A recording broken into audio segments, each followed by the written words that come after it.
Hey guys, Marty here. I'm just going to do a simple guide to flexible dieting and what are calories and what are macros here for you today.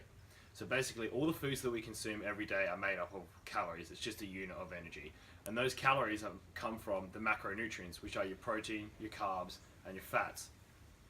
So protein and carbs both have 4 calories per gram, whereas fats have 9 calories per gram.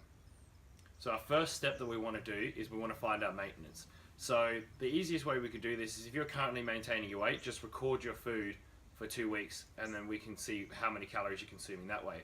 Or the other alternative is we can use, there's plenty of calculators out there on the internet and I'll link you to some of them in the description below. Step 2 is you must decide on your goal. So you either want to build muscle or you want to lose weight, whichever one we're going to do. So basically you have 2 options where you can be in. You can be in a calorie surplus, which is an anabolic state of building tissue, or you can be in a calorie deficit, which is called a catabolic state, which just means you're losing weight, both muscle tissue and fat. So once you've decided on your goal, the next step is to set your calorie requirements and your macronutrients. So if you decide, for example, that you want to lose weight, and let's just say you found that your maintenance calories is 2,000 to keep it simple, I like to use percentages. Other people out there will give you a generic number of, say, minus 500 calories for a deficit or add 500 calories for a surplus if you're trying to gain weight. But I like to use 10 to 20% because that is going to be individualized to your maintenance level of calories. So for example, if you're at 2,000 calories, minusing 10% would be a mild deficit, so that would be 200 calories off. Or if you want to go a more severe deficit, 20% would be 400 calories off of your diet. The reason I prefer this as percentages is if you are a smaller individual, say a female, your maintenance calories may only be 1,400 calories. If I go and say take 500 calories off of that to start your diet, you're going to be at 900 calories already, which is a huge deficit for what is probably already a small body weight and a very hard diet to sustain. So if I say 10%, that's 140 calories. If I say 20%, it's 280 calories. Much more sustainable and small steps for a long-term goal. So now that you've set your goal, whether it be gaining weight or losing weight, step 3 is setting up your macronutrients for that. So the simplest one, if you want to just get started and not be too hard, is just go a 40-40-20 split. Simply means 40% protein, 40% carbs, 20% fat. That's the easiest way. If you want to do a more accurate way and get into the nitty-gritty, I'll link you to a post that I've done that's got it all in words. But essentially, we want 1 gram of protein per pound of body weight. You want to have 1 gram per kilo of fat per body weight, and the rest of your macros will come from your carbohydrates. If we need, I'll do a more detailed video on this at another time if you want me to go through that, but that's essentially how to set it up from there. The next step is selecting your foods.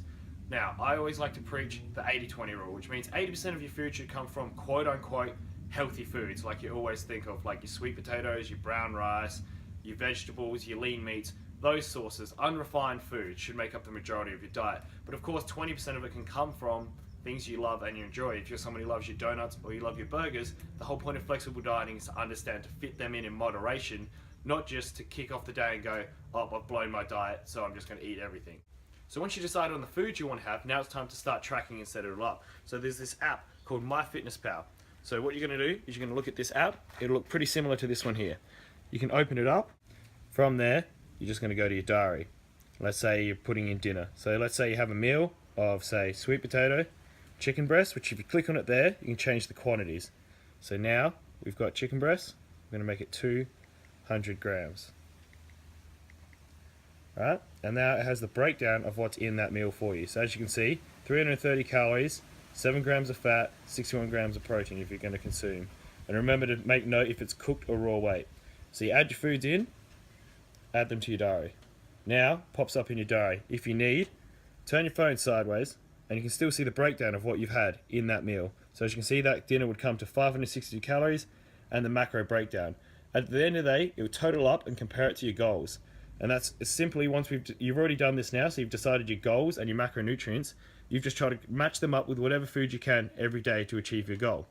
The advantage of this means essentially no food is off limits. If a social event comes up, you can go out and enjoy yourself at a social event, record it, and still hit your daily totals. So hopefully that was helpful, guys. I try to make it pretty quick and brief, so if you've got more questions about something or want me to go into more detail or more specifics on any part of this video, leave a comment, let me know. I'm happy to do more videos for you guys. I just tried to keep it pretty brief and not blabber on too much like I usually do.